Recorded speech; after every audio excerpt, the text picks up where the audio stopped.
I guess we should get going again. If I can get everything on. Uh,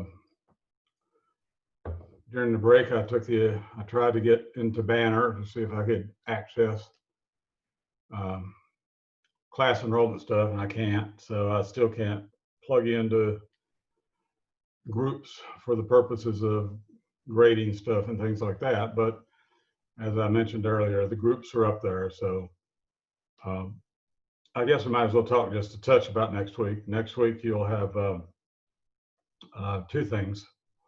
One is an individual thing. There are 3 or 4 readings for you to take a look at, 2 or 3. They're all short, they're small, they're as you learn. And, a forum response to that. And next week is also a kind of a week for you to get your groups organized and set some ground rules within the groups. I did appreciate the what you had developed for the rationale for why people should be put into groups. That was useful. As I mentioned last week, it's also kind of a whole part of organizing groups is you put people in a group because they can contribute something to that group. And so it's, those are useful. But anyhow, there are 3 groups. There's a group with 5, a group with 4, a group with 3. So obviously, if you are in a group with 5, the expectations are slightly higher. A group with 4, expectations are not quite as high, pretty close, but not quite. And if you're in a group with 3, the expectations are slightly less. So it's just kind of the way the world works. So if you've got more people to do the work, you ought to do better work. And so, it's once again, kind of a rule of thumb about organizing groups is that, you expect more out of groups that have more skill and more to contribute. So are y'all kind of squared away with that? Do I need to set up forum spaces and As You Learn for that, or y'all can organize your own Zooms, or you can let me know. I'll, if I don't need to set anything up, that's fine. I mean, you can organize your own Zooms, but once again, you do need to have for each group kind of a set of ground rules in terms of how that process will go and who does what and when you meet and those sorts of things. And so it's also important that you not meet when you only meet when you can get everybody together, those sorts of things too. So yeah, there's some I believe there's some guidance up on the web on the As You Learn page, but I can't remember. It's been a while since I looked at that page. All right, so that's where we go next week, and then we kind of kick more into the project stuff and a little bit less into the content stuff. And so it'll be up to you to kind of keep up with the readings and those things, because that's part of your role and mission here is to absorb the content in the way that best suits you. All right. Strategic planning. And the reading that was focused on strategic planning out of one of the books, did you find that useful in explaining or giving some definition to the notion of strategic planning?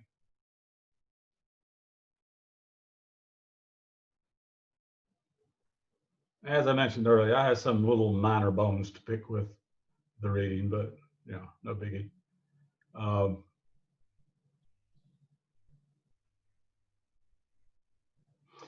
Take that for two things. One is you don't have an opinion on it, or two, you haven't read it yet. But either way, it is something that you have to read. Now, there's probably a third alternative, but I'm not getting it right at the moment. So, But yeah, go ahead. I would say I have read it, and I do have an opinion, but my opinion is not terribly positive. And All right, well, let it so go. I definitely have the Southern parent who said, if you can't say something nice, don't say something at all. And while I don't always prescribe to that, that was why I was not voicing it at the time about the Tracy text. Yeah, it wasn't my favorite. I don't know why the group chose that as a text. It is I mean, it's okay. Yeah, I think it's a little shallow in terms of really understanding, the process a little bit better, and a little bit overly definitional. They had a definition, a nice definition for everything, but it was also so clean and clear cut, and didn't really dwell much on kind of the interconnectedness of the whole process.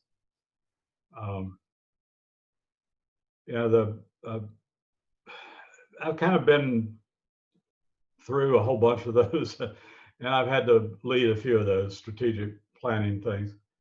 And if done right, they can be awfully productive. But if done strictly because we need to do this, and we'll do this, and we'll do this, and we'll do this, it's not terribly productive. And so I think the catch there is that you always have to do it with the best intent of it being productive. Yeah. Yeah. Somebody? Another piece is, like, again, making sure people are actually aware of it. Yeah. Like, I can say that as our school improvement team chair.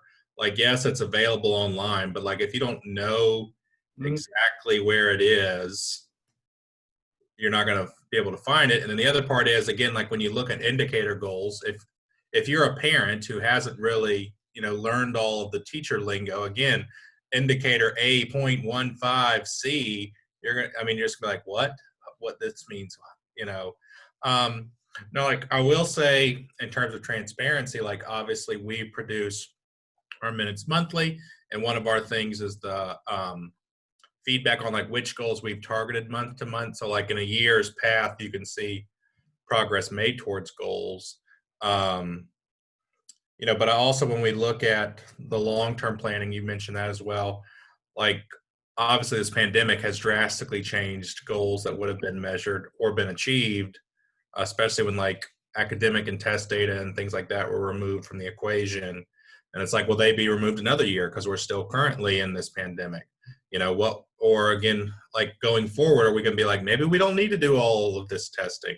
That would be nice. I don't think that's going to happen, but a boy can dream. No, I don't think so.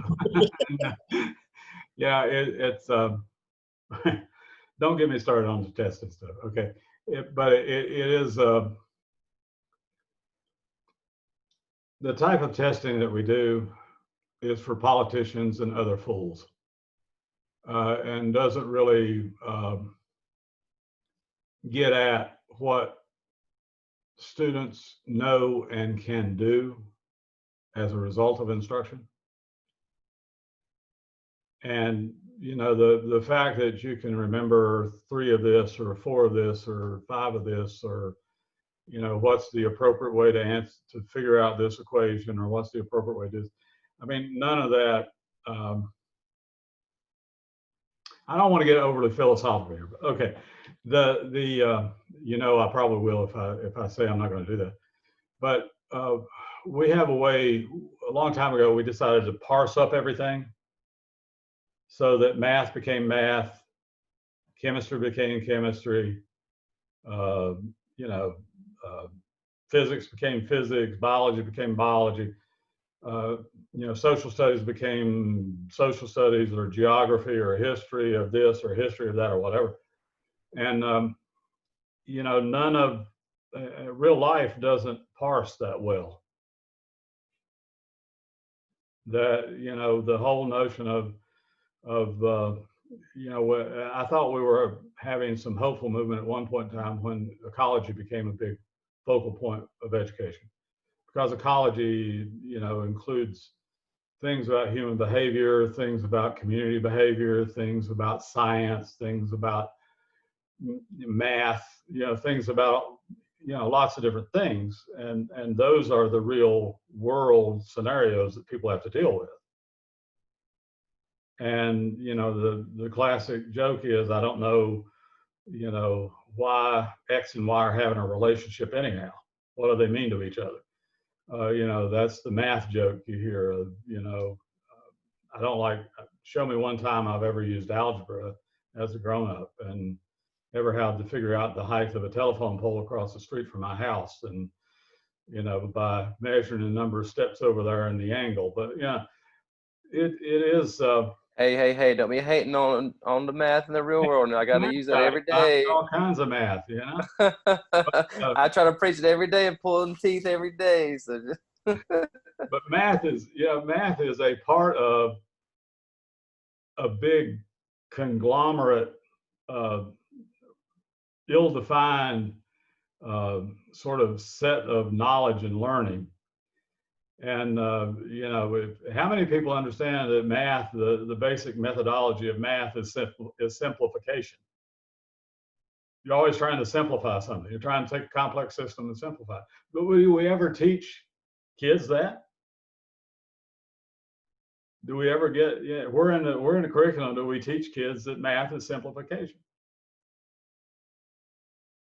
I mean, yeah, and so we've created these structures about curriculum in particular that by themselves are just, you know, some cases loosely coordinated facts.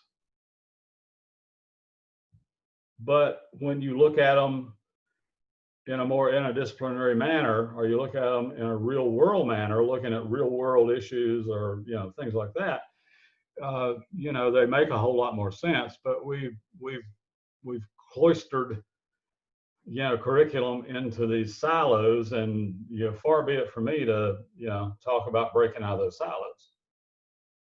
But, you know, we learn things. Learning is we learn things in context, and we learn things in conceptual. We have to, you know, facts without the overarching concepts are worthless. The overarching concepts without the prerequisite facts are worthless. And so the two, you have to marry the two, the facts and the concepts. And we don't do that real well. And then we test strictly on facts, as if facts are, you know, the important thing. Well, they are important things. You're going to play, you know, Trivial Pursuit or go on Jeopardy or whatever.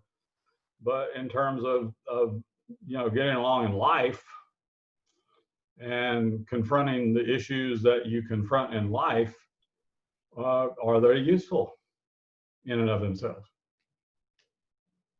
And so, you know, that's why you don't want to get me going on assessment and testing, because we don't test the right thing. Anyhow, forget about that. I'm sorry. Old guys tend to wonder, so, you know, if I can't wander around the neighborhood, I have to let my mind wander. One of the kind of misunderstood perceptions about strategic planning is the distinction between a strategic plan and strategies, goals and strategies. Because in developing an institution, a schools or a division's mission, what is it that you hope to accomplish with your students, you know, 3 years down the road or 5 years down the road, or what do you want to look like when you grow up, sort of thing, as an institution? You know, what is it that you want, that you can say to people, that you can put in a couple of sentences, in a short paragraph, or on a bumper sticker, that explains what your school, division, or building or institution is all about?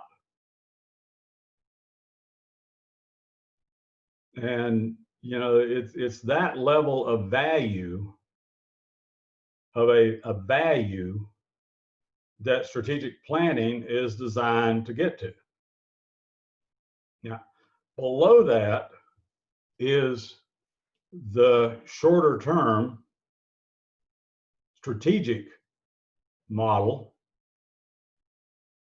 where you have strategies laid out generally by unit, by division in schools, sometimes by curriculum, sometimes by grade level, sometimes by function. But you have each one of those entities establish goals and strategies that are consistent with the overall mission and values of the school or the institution. So what is it that you can put on a sign? You can put it in a couple of sentences, or you can put it in a paragraph that encompasses what your mission is as a school. And that's the part that we don't do real well on. And we use a lot of buzzwords. And so, you know, I was in an institution that we were doing all kinds of innovative, creative things, and blowing up some structures and reconfiguring some stuff, and we created a whole new college that was an interdisciplinary college on a state university campus. And essentially, the students didn't come to a class; they came to a lab or a garage or whatever every day, and that's where they started. They started with the problems and worked backwards to the knowledge they needed to know.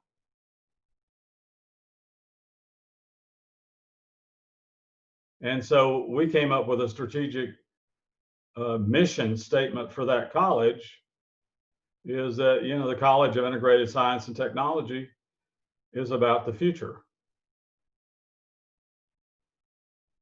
And that was it. That was it. That was on a banner. That was on a placard. That was on bumper stickers. But everybody over there was committed to looking at, you know, kind of futuristic models. And, you know, 15 years ago, when I was getting ready to leave the institution, you know, they were building hydrogen fuel cell cars and, you know, all kinds of digital stuff. They were doing research on, you know, nanotechnology, nano memory, organic memory for computers, all kinds of stuff. And they were involving students in the mix, and the students would realize that to understand this, I need to know more about chemistry. I need to know more organic chemistry. I need to know a bit more about math. I need to be able to figure out the engineering physics. So I need a higher level of math to deal with that, because engineering and physics is only math. The language of engineering and physics is math.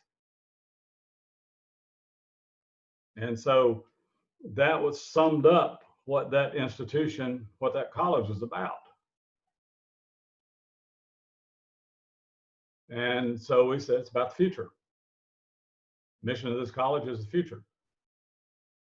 And we, you know, we would, anytime we got ready to hire faculty or got ready to move people around into different roles, or got ready to, you know, recruit students or you know, try to give students more information about it, that's where we started. We said, you know, this college is about the future. Now, what's your place in the future? What are you going to do for the future? Where are you going with your career? Where are you going? And so we had a goal, we had a mission, a value that was about the future. And so when we got to every department in the college, and there weren't very many, we kind of lumped a lot of things together. But when we got to every unit in the college, their goal or their process was, what are my goals and strategies in this unit that deal with getting us to the future? future technologies, future strategies, future processes. But it was all, you know, it was summed up in that statement about the future. And so the, you know, schools, maybe you don't have the flexibility, obviously, the, you know, a university creating a brand new college, adding another college to the institution, but you have within a building the possibility, or within a division, the possibility of putting a stamp on things that identifies for your constituents what your school is all about, or what your division is all about. What are our most important values? Now, right now, that value is safety, obviously. But, you know, what is the most important value? Now, how do you get there is always the question. How do you get to that mission? How do you get to that grand strategic statement? And it has to come inside out.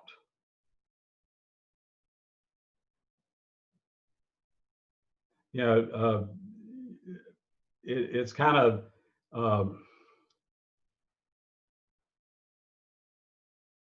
it can't come from the top down. It has to come inside out. You have to be able to say, okay, everybody's had a voice in this. Everybody's had a chance to talk about this. Now, I'm going to go away, or we're going to put a team together, or we're going to put a group together with all kinds of representatives. And we're going to try to take those thoughts that everybody has had and see if we can collapse those into, you know, kind of a short list. What's the short list? What are the, you know, what are the things that we see in there? This group. And then that collapses into, you know, more of a more descriptive or more refined or more definite mission statement. Once again, in the larger group, until you get somewhere that you can all agree on or buy into, or at least accept. You don't have to buy into, you have to accept that this is the value statement for this school. This is the mission and value statement for this school, or the mission and value statement for this building. And, you know, with that level of cohesion, then all your decisions are made in the context of that mission and those values. Now, obviously, it's not always, you can't always get to a one sentence statement like their mission is the future. I mean, that was, you know, that was the result of 6 months worth of meetings and going back and forth with the entire faculty and the staff. We also involved the staff, because everybody in a building is part of the educational process. I think the only people we didn't necessarily bring in were the transport bus drivers that brought students over to the new campus. But, you know, if you've seen those guys, they were ex-Teamsters, so we weren't going to mess with those guys. But the that's a joke. Okay, that's a joke. But you know, they didn't want to be a part of it. But everybody was involved. We had you know, administrative staff, we had janitorial staff, we had everybody in the mix. And out of that came this statement that our mission in this college is the future. Now, right after that, every college at the university got busy with a similar process and came up to their own statements, some of which made a whole lot less sense and were a whole lot more complex, particularly over in humanities and letters. I think theirs was about 4 pages long, but you know, they like wordy stuff in those disciplinaries. But it, you know, it was everybody agreed, and every decision we made was geared toward the future. And so there is that need in a strategic model to have that mission statement or value statement, or both.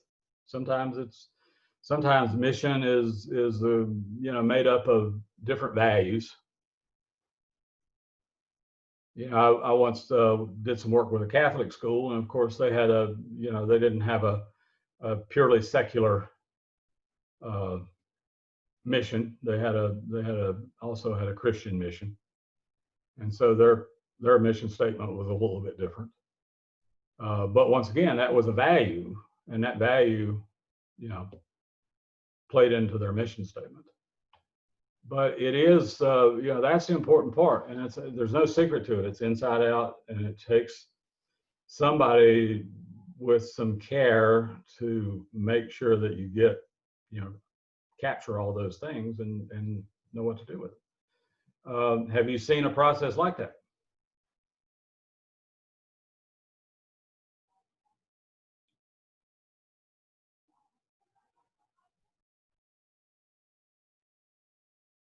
Probably not. But it's an essential piece, because once you have that mission statement, whatever that mission statement is, then every decision you make after that has a baseline to look at.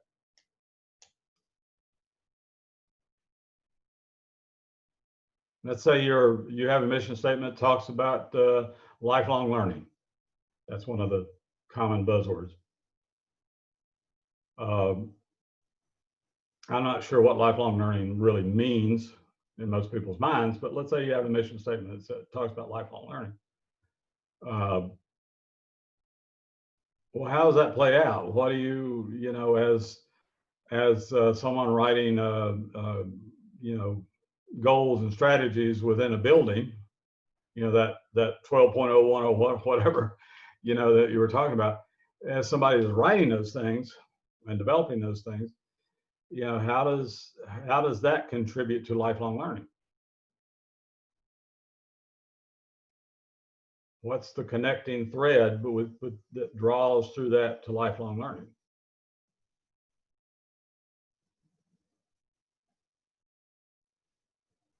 And so those are the questions you have to deal with and struggle with in thinking about what you are and what your institution or building or division is all about.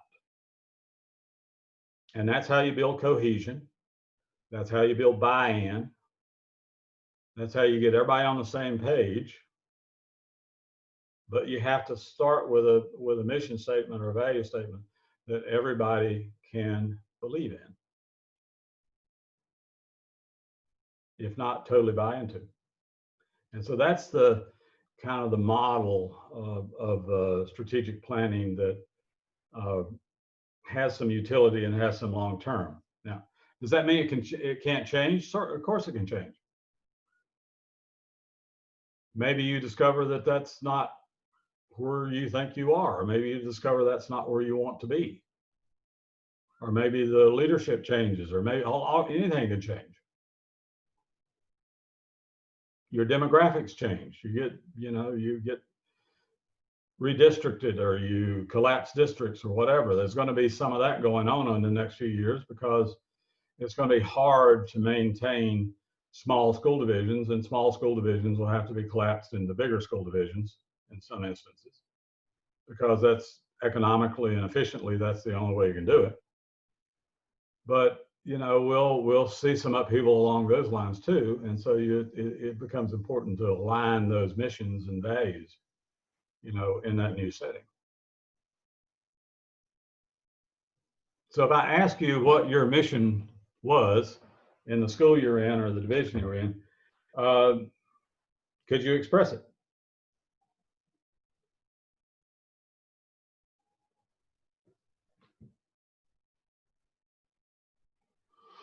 Well, that's exactly what I'm asking you to do, is to go in and look at, see if your institution or your building or your division had a strategic planning process, and you know, if there's a strategic plan model, and do you know where it came from? Do you know how many people were involved in it? Who was involved in it?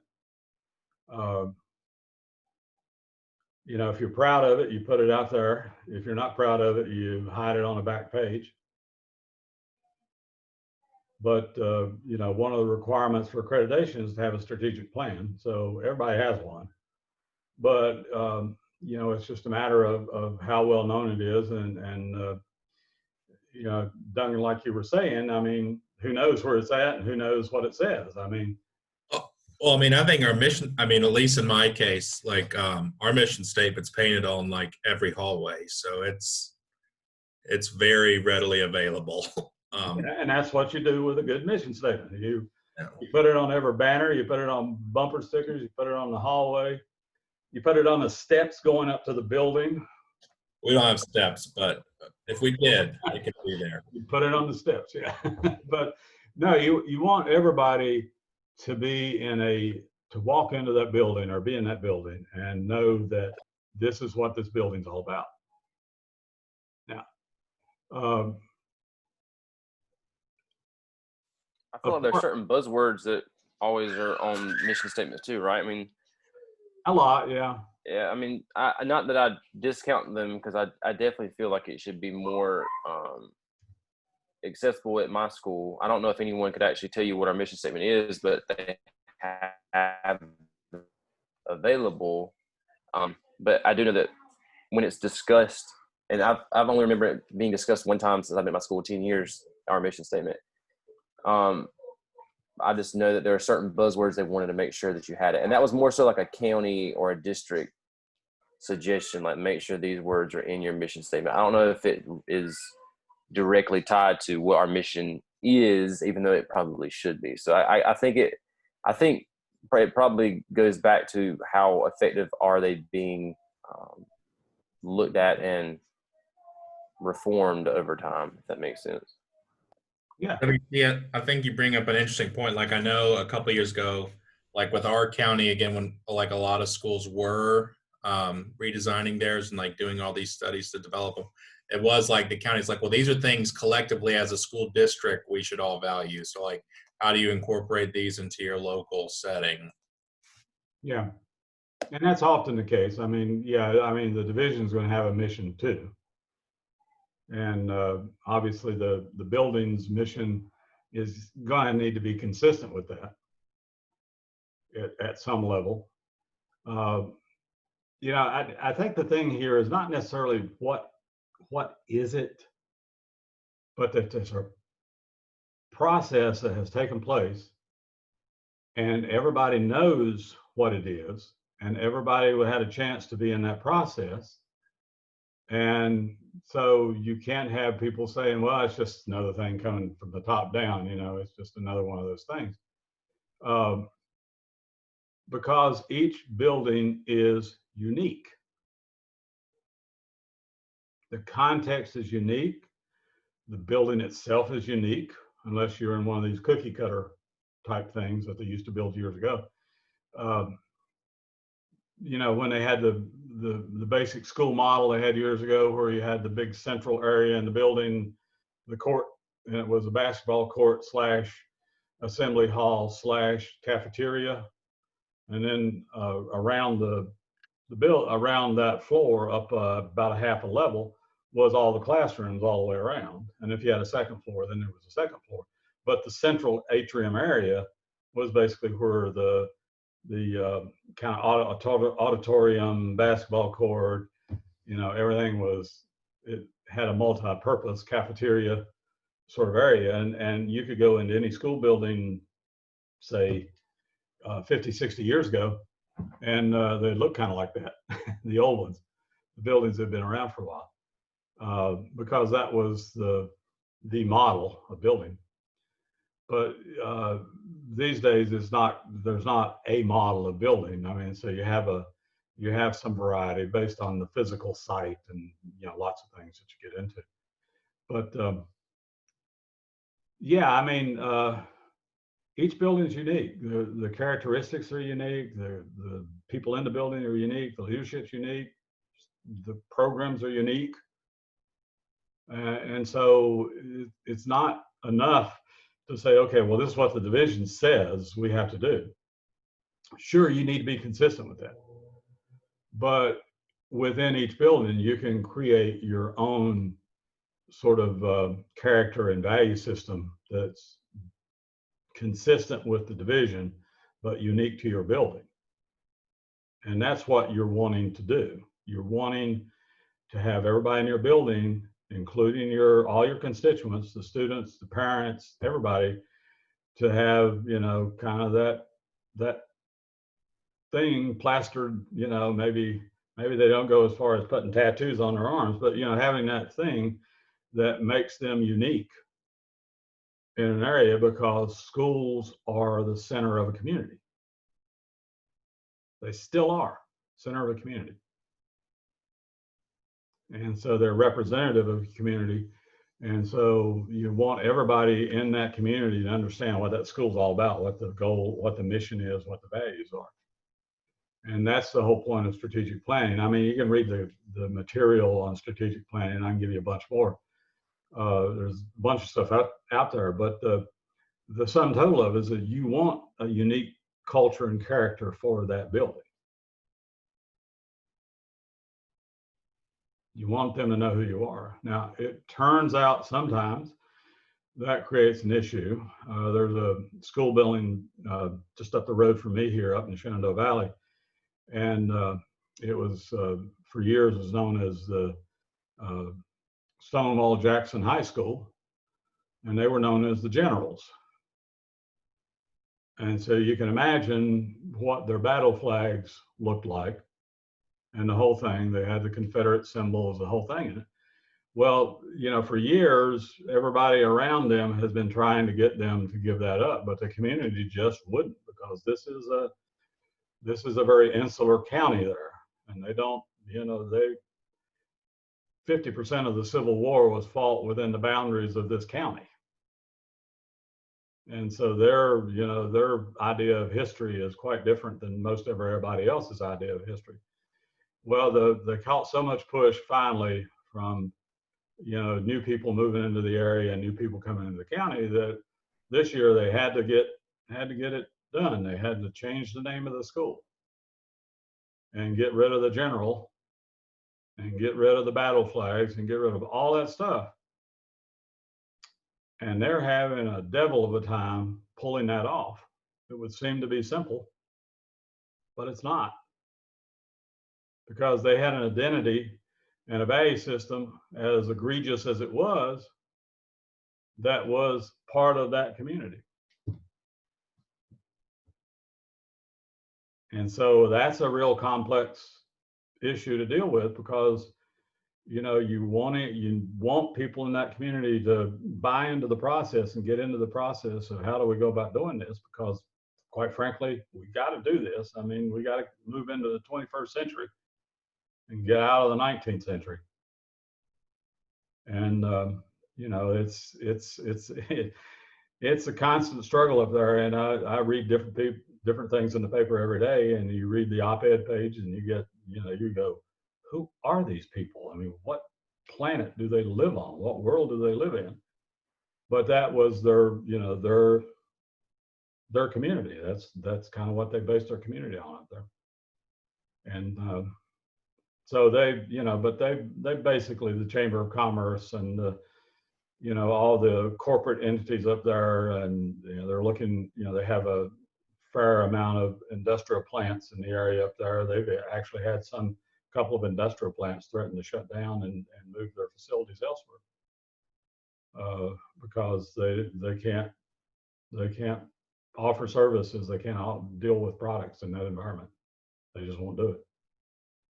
And so they know they're going to have to change, but, you know, it's kind of, God, it's like, you know. And I'm just glad I don't live up there, because, you know, I've been on probably the side trying to push for a change, and, you know, I'd be afraid to go home at night and people know where I live or whatever, because you would be, you know, it's that crazy up there. But it's, you know, that's some of the complexities of a community. How do you turn a community around? How do you change the culture of a community? And schools are a central part of that, a very central part of that. And so you have to know what your mission is, and that's a process. Now the process is pretty easy to figure out, but the sum total of which is that you got to have an identity that everybody is willing to commit to. And that's what makes a building, a unique building, a unique educational institution. So, and that's a big part of leadership is setting that climate, setting the culture, and that has to come not from top down, but from the inside out. And I think that's why we do such a shoddy job with it most of the time, is that we don't want to take the time to do that inside out piece. And it does take a little time. It's messy. It's not clear cut.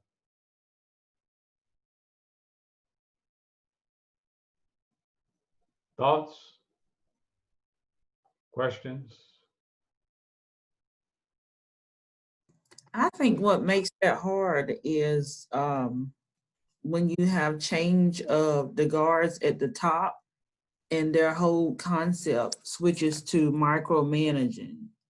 Yeah, can't do that. So yeah, so that's what makes it hard to make a building your own, when you have micromanagers at the top and it's like, this is what we're going to do, and any outside thoughts, do it on your own time. Any creativity, keep it to a minimum, and that overarching, big brother or big sister is always watching you.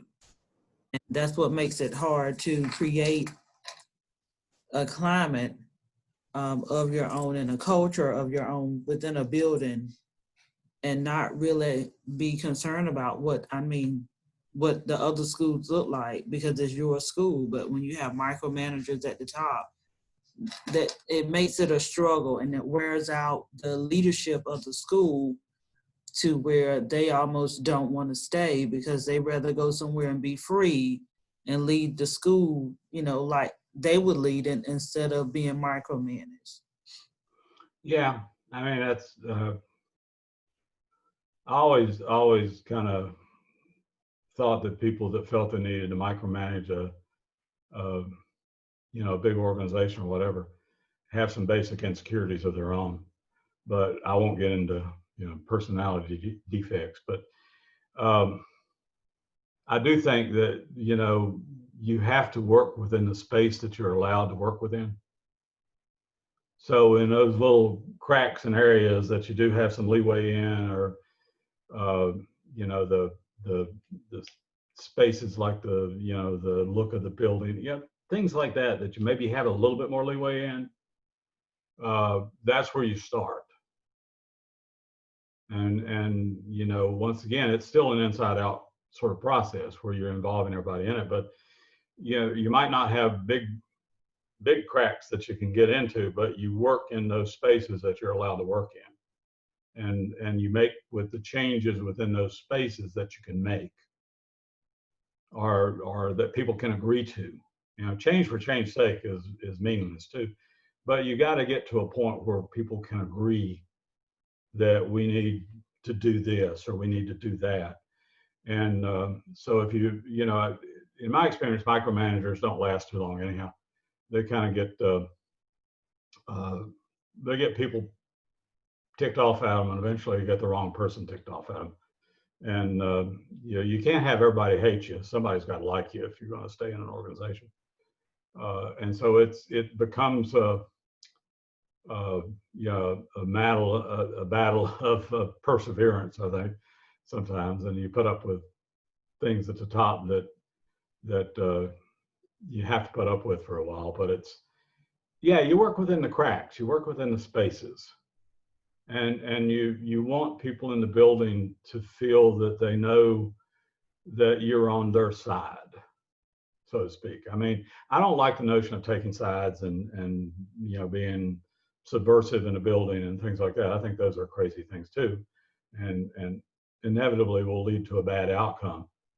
But I think you have to have ways of letting your staff know, your faculty know, your whoever know that you're on their side, and you're kind of trying to do what you can do within the spaces that you're allowed to. And that sometimes that begins enough, because they're not dummies. They know what's happening at the top. They know what's coming down the pike. And so you know, you basically, you're setting up for the opportunity when you do have more space to work in. And I think that becomes an important part, but they need to know that you're an advocate, that you're on your side, on their side. You know, the only time you micromanage is when people are really screwing up badly, and then you do it out of, let's see if we can help you do better. You know, and otherwise, you know, you hired them for a reason. You hire them for a skill set. You hire them because they're supposed to be able to do what you hired them to do. And so, you know, you need to show a little trust, a little faith, and let them know you're kind of an advocate. But, you know, within the fringes here where I can work, I'll try to do some things. But otherwise, you know, realize that I'm on your side, and I'm going to try to, you know, advocate for you and support you, and, you know, all those things. And you'd be amazed what a little bit of concern and care adds up to over time. But yeah, it's never an easy process. And right now, everybody's under such pressure, such chaotic pressure, that the emotions are heightened. Even little crises become big crises all of a sudden. Interactions between people are tenser. I mean, that's just kind of the culture right now, the climate we're in. And you know, this too will pass, and we'll be in a different place at some point, hopefully not too far in the future. But you know, you kind of do what you have to do within the circumstances that confront you, because you can't do, you know, you can't do everything. You can't make it all happen like you'd like to. But you do need to have a focus, a mission, a value statement. You need to know what it is your building's all about, and where you'll be going once you get some space to do that.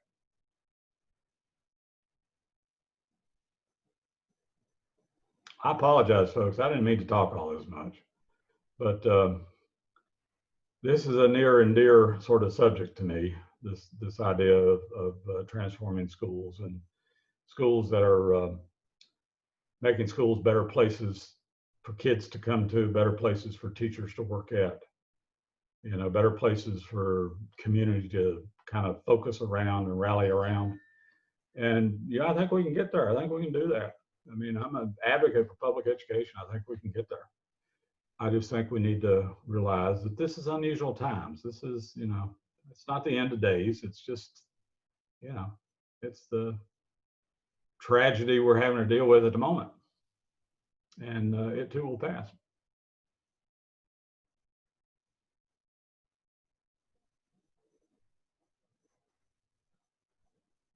Does that sound like the wise old goat saying, I know I'm not got that much longer, so I don't have to worry about all this crap. You're going to be stuck with it for a long time. No. But that, you know, the longitude of experience kind of gives you some perspective on things a little bit. And so I'm positive things will get better. It'll turn. Everything will be a much better place here pretty soon down the road. And I'll get back to going to good concerts and going to great vineyards and things like that one day soon. May even retire. Hell, I don't know. Yeah, probably not, but I might. All right, so where what we're doing next week. I think it's pretty clear in the As You Learn, and as soon as I can get back into Banner, I'll officially establish these groups so that, you know, when you do work, as a group, you only have to do one copy of stuff and things like that. And it won't take long to do that. I just need to be able to get the Banner. Right now, we can't talk the Banner for some reason. Hope it hadn't been hacked. If it's been hacked, we're screwed, but yeah, that's another story.